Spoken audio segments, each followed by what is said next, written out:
ঋতুস্রাব বন্ধ হয়েছে ভেবে সহবাস করলে পরে দেখা গেল ঋতুস্রাব বন্ধ হয়নি, এতে করণীয় কি? ছোটবেলায় গুনাহ হলে কি করণীয়? যখন গুনাহ কি বুঝেই আসেনি, বড় হয়ে সেটা স্মরণে আসলে করণীয় কি? বান্দার হকের গুনাহ কি তওবা করলেও মাফ হয় না? যদি মাফ চাওয়ার উপায় না থাকে তাহলে কি করতে হবে? কেউ যদি মহারণা আদায় না করে মারা যান তাহলে তার করণীয় কি? সন্তানরা কি আদায় করে দিলে হবে? বর্তমানে বিভিন্ন ওয়াজের ক্লিপ, নাশিদের ভিডিওগুলোতে মিউজিক অ্যাড করা হয়, বলা হয় প্রাকৃতিক শব্দগুলো মিশ্রিত করে তৈরি করা হয়, এগুলো শোনা কি বৈধ? রোগের জন্য তাবিজ ব্যবহার করা জায়েজ হবে কিনা? মানুষ শয়তান বলতে কি বোঝায়? এর থেকে রক্ষা পাওয়ার উপায় কি? গুপ্তাঙ্গের লোম 40 দিন না কাটলে তার ইবাদত কবুল হবে কি? কোনো ব্যক্তি যদি জাকাত না দেয়, কোনোদিন স্বাবলম্বী হয়েও এখন যদি দিতে চায়, তার বিধান কি? ইলেকট্রিক ব্যাট দিয়ে মশা মারা যাবে কিনা? নামাজের কতটুকু সামনে দিয়ে হাঁটা যাবে? পরিবারের আর্থিক অবস্থা খারাপ হওয়ার কারণে চলতে পারি না, তাই কারো কাছ থেকে ধারও পাওয়া যায় না, সেক্ষেত্রে আমি 1 লক্ষ টাকা ঋণ আনার পর তাকে সেই টাকার উপর বছরে 2 বার ধান দিতে হয়, এটি কি সুদের কাতারে পড়বে? আর বিলম্ব না করে শুরু করি আপনাদের যে সমস্ত প্রশ্ন ইতিমধ্যে আমাদের কাছে এসছে সেগুলোর উত্তর দিয়ে। মাহমুদুল হাসান মেহরাব, আপনি জানতে চেয়েছেন নামাজের কতটুকু সামনে দিয়ে হাঁটা যাবে?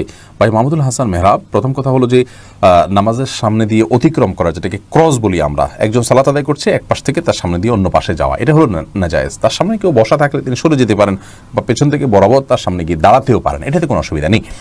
এখন কতটুকু সামনে দিয়ে হাঁটা যাবে, এটার ব্যাখ্যা নিয়ে ওলামায়ে কেরামের মতো পার্থক্য আছে, কারণ হাদিসে এটার কোনো সীমানা নির্ধারণ করে দেওয়া হয়নি।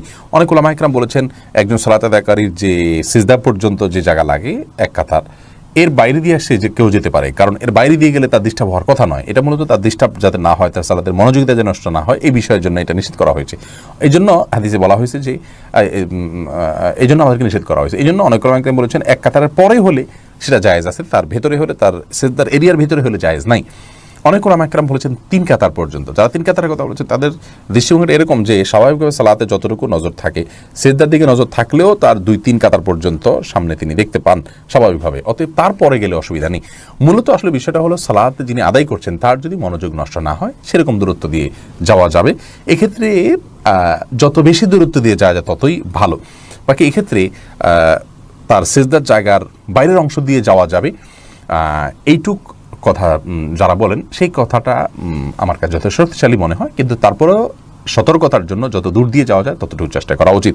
আর যিনি সালাত আদায় করছেন তারও দায়িত্বের মধ্যে পড়ে তিনি একটা সূত্রা রেখে তারপর সালাত আদায় করবেন, কারণ হয় ওয়ালকে সামনে রেখে বা পিলারকে সামনে দাঁড়াবেন, আর যদি সামনে অনেকগুলো উন্মুক্ত জায়গা থাকে, মানুষের চলাচল করার অসুবিধা হতে পারে, তাহলে সেক্ষেত্রে সিজদার জায়গাতে বা সিজদার কপাল যেখানে রাখবেন তার সামনে একটা লাঠি ইত্যাদি রেখে তারপর তিনি সালাত আদায় করা উচিত।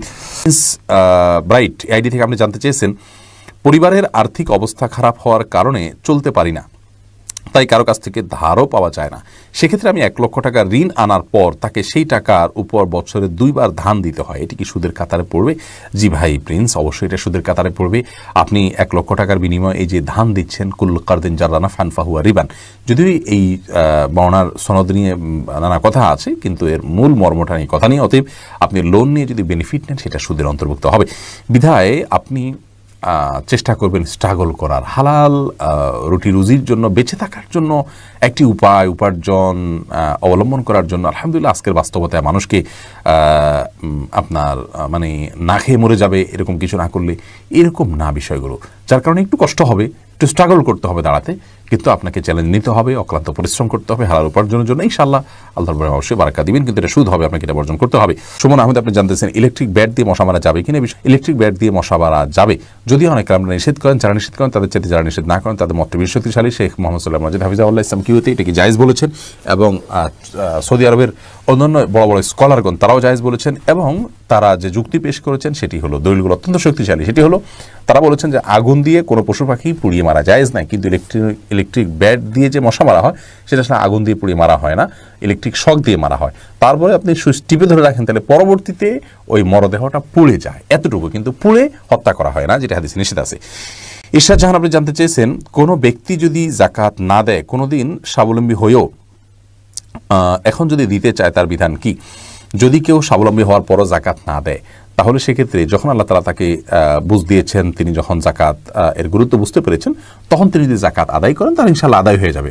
কথার কথা 10 বছরে জাকাত দেননি, 20 বছরে জাকাত দেননি, তো কত বছর তার জাকাত অনাদায়ে ছিল কত টাকা সে ফিগার বের করে তিনি যদি পরবর্তীতে আদায় করে দেন তাহলে ইনশাআল্লাহ বিদিনিল্লাহ তিনি আল্লাহ রাব্বুল আলামিনের কাছে দায়মুক্ত থাকবেন। সেই সাথে তিনি যে আদায় করেনি আগে বিলম্ব করেছেন সেজন্য আল্লাহর কাছে তওবা এবং ইস্তেগফার করবেন, এটুকু যথেষ্ট হবে ইনশাআল্লাহ। আব্দুর রাজ্জাক বিন সিরাজ জানতে চেয়েছেন গুপ্তাঙ্গের লোম 40 দিন না কাটলে তার ইবাদত কবুল হবে কি? গুপ্তাঙ্গের লোম বা অবাঞ্ছিত যে সমস্ত পশম আছে এই পশমগুলো 40 দিনের বেশি না কেটে থাকা গুনাহের কথা, কারণ হাদিসে এ বিষয়ে কড়াকড়ি রয়েছে। ইসলাম জানতে চেয়েছেন মানুষ শয়তান বলতে কি বোঝায়, এর থেকে রক্ষা পাওয়ার উপায় কি? দেখুন, মানুষ সন্তান হলো শয়তানের যে কর্মকাণ্ড এগুলো যে সমস্ত মানুষরা করে সেটাই মানুষ শয়তান। অতএব এদের থেকে বাঁচার জন্য আপনি সূরা কুল আযরা বিন নাস পড়বেন, মিনাল জিন্নাতি ওয়ান নাস, মানুষ জিন এবং মানুষ উভয় প্রকার শয়তান থেকে আল্লাহ আপনার পানাহ চাই।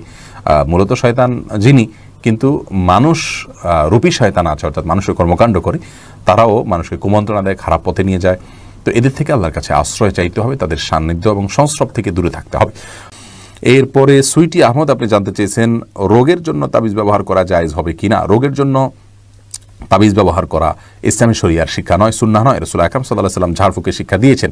শুধু বাচ্চারা যারা পড়তে পারে না তাদেরকে ঝাড়ফুঁকও সবসময় করা যায় না, বা করেও নিয়মিত ঝাড়ফুঁক করা যায় না, তেলাওয়াত করা করতে পারে না তারা, এক্ষেত্রে তাদেরকে তাবিজ দেওয়া যায় কিনা কোরআন হাদিসের আয়াত দিয়ে, কোরআন আয়াত এবং হাদিসের দোয়া দিয়ে শুধুমাত্র, সেটাকে কোনো কোনো উলামা একরাম জায়েজ বলেছেন। কিন্তু রাসূল আকরাম সাল্লাল্লাহু আলাইহি ওয়াসাল্লাম কাউকে কখনো তাবিজ দেননি, দিতে বলেননি।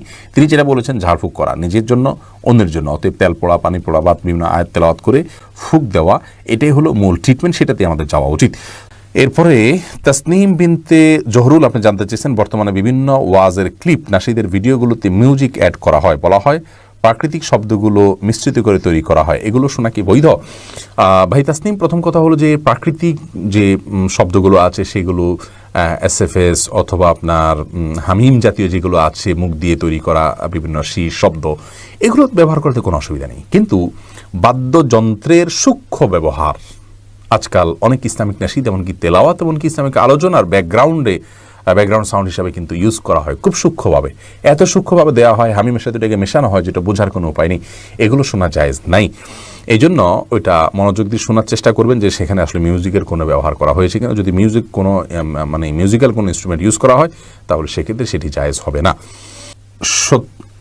স্তব্ধ নগরী এআইডি থেকে আপনি জানতে চেয়েছেন কেউ যদি মহারণা আদায় না করে মারা যান তাহলে তার করণীয় কি? সন্তানরা কি আদায় করে দিলে হবে? মহারণা আদায় করে না করে মারা গেলে অবশ্যই তিনি স্ত্রীর পাওনা রেখে মারা গেলেন, এর জন্য অবশ্যই কি আমাদের ময়দানে তিনি স্ত্রীর বিরুদ্ধে বিবাদী হিসাবে, অপরাধী হিসাবে, আসামি হিসাবে দাঁড়াবেন। সন্তানরা তার পক্ষ থেকে যদি তার বাবার পক্ষ থেকে তার মা যদি বেঁচে থাকেন তাকে দিয়ে দেন, অথবা বাবার পক্ষ থেকে যদি মা মারা যেয়ে থাকেন তাহলে মায়ের জন্য দান করে দেন বাবাকে মুক্ত করার উদ্দেশ্যে, তাহলে সেগুলো আল্লাহ রাব্বুল আলামিন চাইলে তার পক্ষ থেকে অবশ্যই গ্রহণ করতে পারে, হতে পারে। মোহাম্মদ শরীফ জানতে চেয়েছেন বান্দার হকের গুনাহ কি তওবা করলেও মাফ হয় না? যদি মাফ চাওয়ার উপায় না থাকে তাহলে কি করতে হবে? দেখুন, বান্দার হকের গুনাহ তওবা করলেও যদি তওবা যদি আপনি করেন তাহলে সেক্ষেত্রে তওবা করার পদ্ধতি হলো বান্দার হক আদায় করে তারপরে তওবা করবেন, আল্লাহর কাছেও মাফ চাইবেন। কিন্তু বান্দার হকটা আদায় না করে আপনি আল্লাহর কাছে মাফ চাইলেন, সেটা হবে না, তাতে মাফ হবে না। অতএব যদি বান্দার হকের মাফ চাওয়ার উপায় না থাকে তাহলে এটা অর্থনৈতিক হক যদি হয়, অধিকার হয়, তাহলে সেক্ষেত্রে তার পক্ষ থেকে আপনি দান করে দিবেন, এরপরে আল্লাহর কাছে মাফ চাইবেন, তাহলে ইনশাআল্লাহ সেটা মাফ হবে। আর যদি অর্থনৈতিক অধিকার সংশ্লিষ্ট বিষয় না হয়, তার সম্মান নষ্ট করেছেন, তাকে অপমান করেছেন, তাকে গালমন্দ করেছেন, এরকম কিছু হয়, তাহলে সেক্ষেত্রে তো আপনার হাতে নেই, তাকে যেহেতু পাওয়া যাচ্ছে না, অতএব তার পক্ষ থেকে আল্লাহর কাছে ক্ষমা চাইবেন এবং আপনার নিজের জন্য এই অপরাধের জন্য আল্লাহর কাছে ক্ষমা চাইবেন। ইনশাআল্লাহ আল্লাহকে সন্তুষ্ট করার কাজগুলো বেশি বেশি করলে আল্লাহ তাআলা তাকে আপনার প্রতি সন্তুষ্ট করে দেবেন। কিয়ামতের ময়দানে বিভিন্ন হাদিস দ্বারা এটি বোঝা যায়। হামিদা আল তাহনিয়া আপনি জানতে চেয়েছেন ঋতুস্রাব বন্ধ হয়েছে ভেবে সহবাস করলে পরে দেখা গেল ঋতুস্রাব বন্ধ হয়নি, এতে করণীয় কি?